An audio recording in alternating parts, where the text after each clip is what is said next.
All right, boys and girls, welcome back to the channel. Today is going to be a great day. I mean, can you argue with the weather here? It's about 65 degrees at the end of February here in Denver, Colorado, and I mean, you got to be happy about that. So I figured I was going to give you guys a special treat this week. We're going to talk deeply about the third eye. So strap in, it's going to get weird. So it's my firm belief that the third eye is no different than a muscle that can be trained. It can be tuned into a target, and over time, you'll become so good at tuning into the target, you'll be able to let go and trust your swing at such a high level that you essentially can hit the ball where you're looking, we'll say 90% of the time, given basically 10% of human error. And today we're going to talk about how to train that, because I think if most people train like this on the driving range, they would accomplish so much more.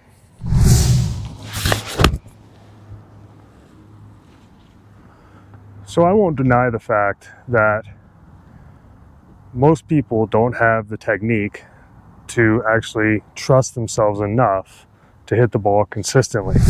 Okay, so we're going to assume that all of you guys have the proper skill set to do this. And today I'm going to give you a training regimen that's going to allow you to do this consistently on the practice range. And then when you get to the course, you'll have a set of skills that you're going to be able to take and hit targets more consistently. Especially if you're going through swing changes, which I find that most people struggle with. When they're going through swing changes, they get out of this kind of mind training and they struggle to hit targets. Then they get frustrated, they make a few bogeys, and then it's a bad round of golf.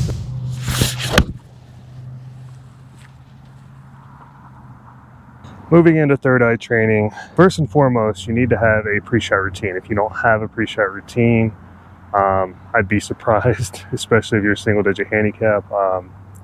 You might actually have one and not even realize it if you're that talented, but I would say the majority of you do. So what we're going to do is we're going to work it into our pre-shot routine, and we're going to break our pre-shot routine up into boxes. Basically a modification of the Play 54 golf drill. Perfect for anyone working on the mind game and so psychology if you're at that level, but I'm going to assume most of you have probably heard about this or read about it, which is you have your, preparation box, and then you have your play box. So essentially in this box, you're a caddy, you're thinking about the shot, you're preparing, you're thinking and deciding what shot you're going to hit. And then here you turn all that off and you just execute. I've added one extra box, which the reason for that being, I don't know, maybe it's because I'm an engineer. I tend to overthink things. But I had a hard time with just doing everything in one box and then letting it go in the third box. So I created this drill for myself, and I tried it with a couple of guys that were having mental issues playing golf, and they really liked it. So I found it to be super beneficial. I added this extra box back here because I feel like for me, deciding what shot to hit is extremely important before I even step into the think box. Or I'll call it the preparatory box.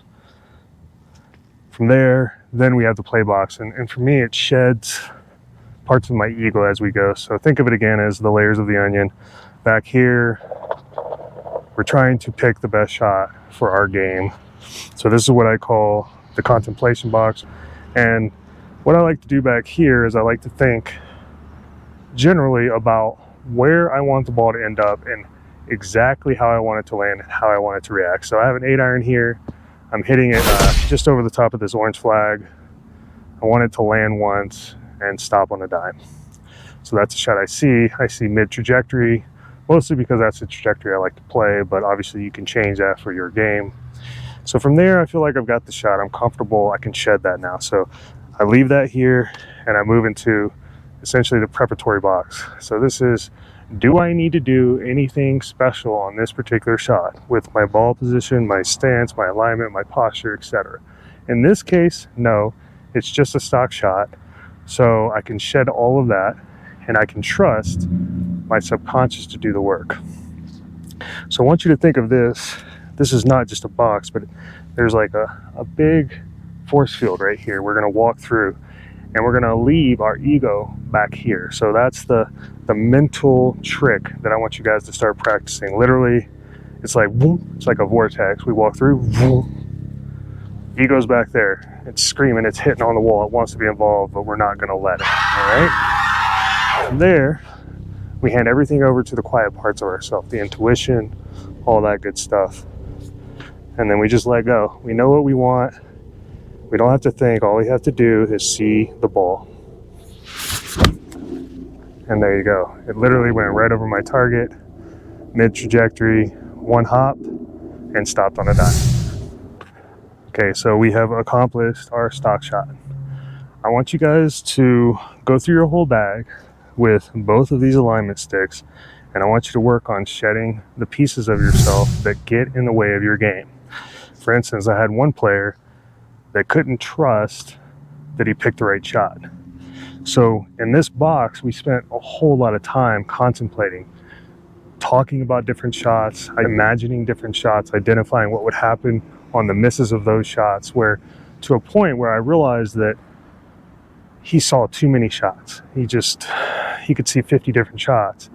And that was an issue. You know, you can't have that when you're playing golf. You have to be able to commit to one shot. So we decided to work it down to 3 shots of his preference, which 3 felt best intuitively to him. So we had to start working on internal intuition, stuff like that. But eventually we got out of this box. We got into the preparatory box. He flew through this, no issues at all. Basically was like, yeah, if I'm gonna hit this shot, I gotta put the boss's position back, open my shoulders a little bit, blah, blah, blah. And then he was ready to go.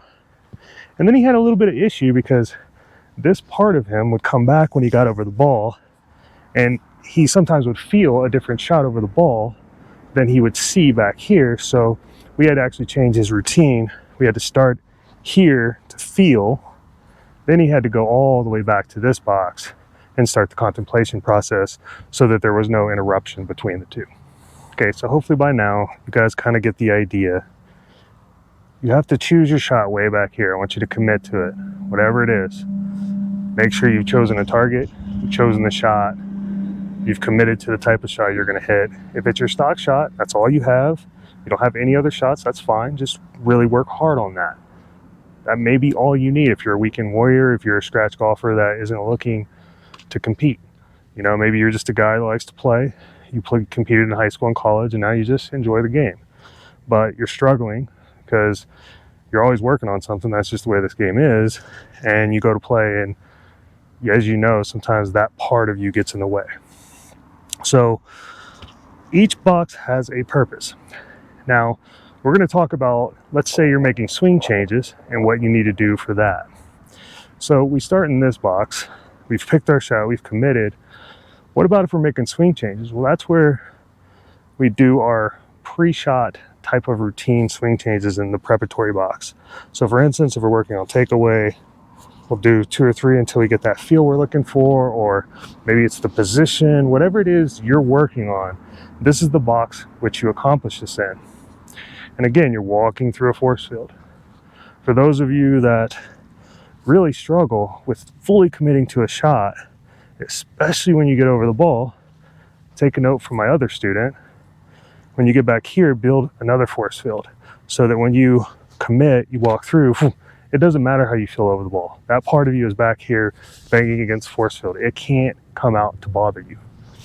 Then from there, preparatory, okay, I've chosen this particular shot. So in this next shot, I'm gonna hit a little knockdown. I know I've gotta have a little wider stance. Ball position's a little further back. I know that I'm going to be a little bit lower in my takeaway, so I'm just kind of feeling that. Feels good. I've committed, I've trusted. I don't need any more interference from the conscious mind. I've left all of it back there. Now I'm here. I already know what shot I'm going to hit. I don't have to think. I just have to allow my body and my mind to do what they do. And there you go, nice little knockdown draw, just right at the target. We're trying to get you guys to understand how to train the third eye.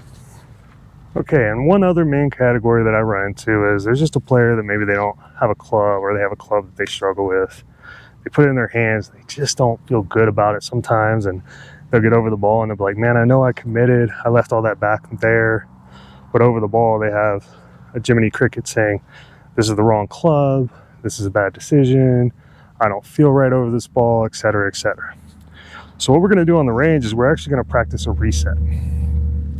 We're going to take our worst club. So for me, right now, it's early in the season. My 5-iron, I've been hitting it thin. It's not unusual, especially coming off of hitting off mats and frozen ground all winter.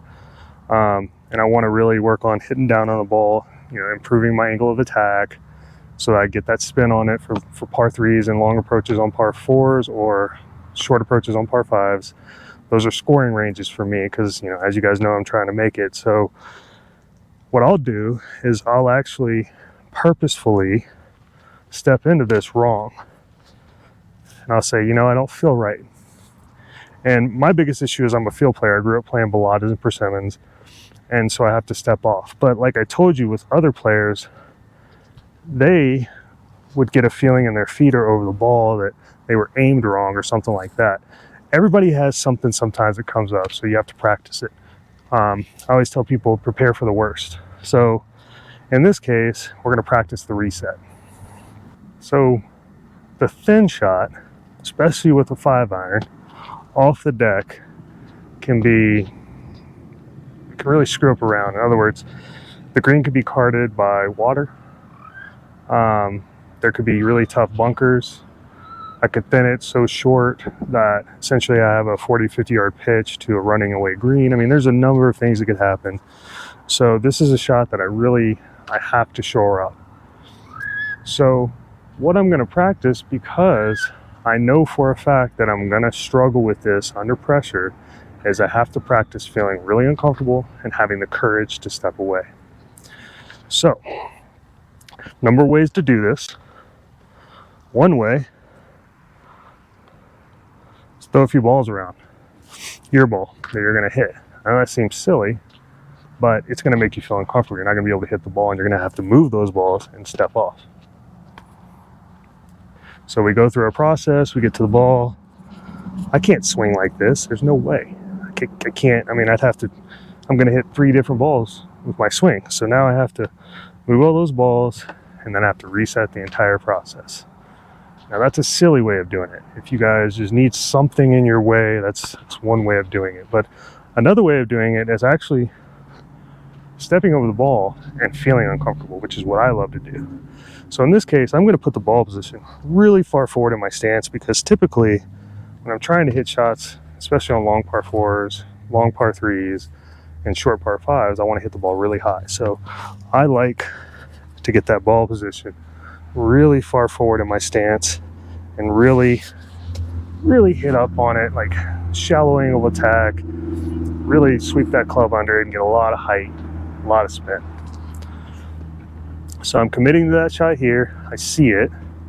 I'm actually going to be hitting it at that red pin now. I have my geometry, everything set. So I'm going to shed that part of me. So there's my force field. Now I'm here. Do I need any preparatory? Absolutely. I'm putting it in the front of my stance. So we just got to make sure that, okay, my low point is identified. It's about a ball off the inside of my left foot. Okay, we got all that. All right, so I've got my target. I'm letting everything go, but I'm going to purposefully stay conscious and put the ball in the back of my stance. And I know immediately that's going to be low. I don't want that. It doesn't feel right. So instead of trying to make it right over the ball, I'm just going to reset. Just that simple. Now, because we reset, this will be quick. Yep, got my shot. Okay. Yep, that all feels good. And now I step back in and I let go and I allow my subconscious to hit the ball here, which is what we want. I'm just going to hit a nice high fade 5-iron into that red pin.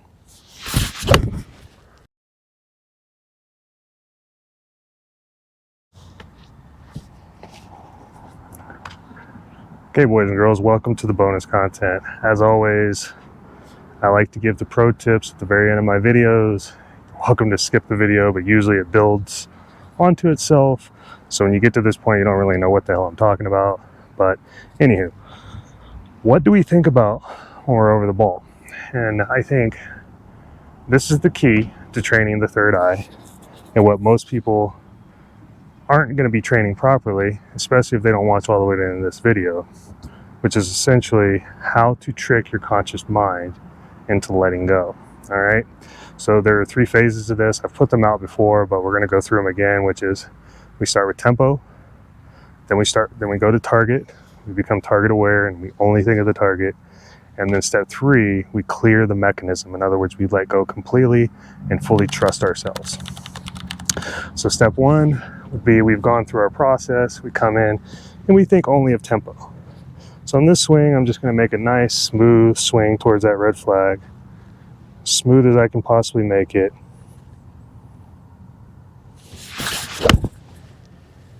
And it's going literally right at the red flag. Now, I wasn't thinking about the red flag. I was just basically only worried about smoothness, good contact, seeing the ball get hit, all that simple stuff. That was my distraction for the conscious brain. I had already told my brain back here and here what we were going to do, so a nice high shot right at the red pin happened. The second phase of that, once you have your tempo, or let's say you are swinging well that day, you can start thinking about the target. So now I'm going to think strictly about landing it right next to the red pin, one hopping it, stopping it inside of the hole while I'm over the ball. Literally, that's what I'm seeing right now. A little toey, but essentially the same exact shot. Maybe a little too much fade on that, but not bad at all. And then finally, we have the full clearance of the mechanism. In other words, leaving all parts of you back here so that you can hit the golf shot with zero thought, which is, it's a full trust thing. It's the hardest thing to do. The only thing I can tell you about this is it has to be trained. Let go. No thoughts. For me, I use the analogy of a fractal. I go into the dimple so deeply that the ball fills my vision and I become the golf ball, and everything just happens. This is taking training. It's a very advanced skill, but I'm going to show you what it looks like, and it'll be very different from the other 2 swings. It's a much deeper level of subconscious execution.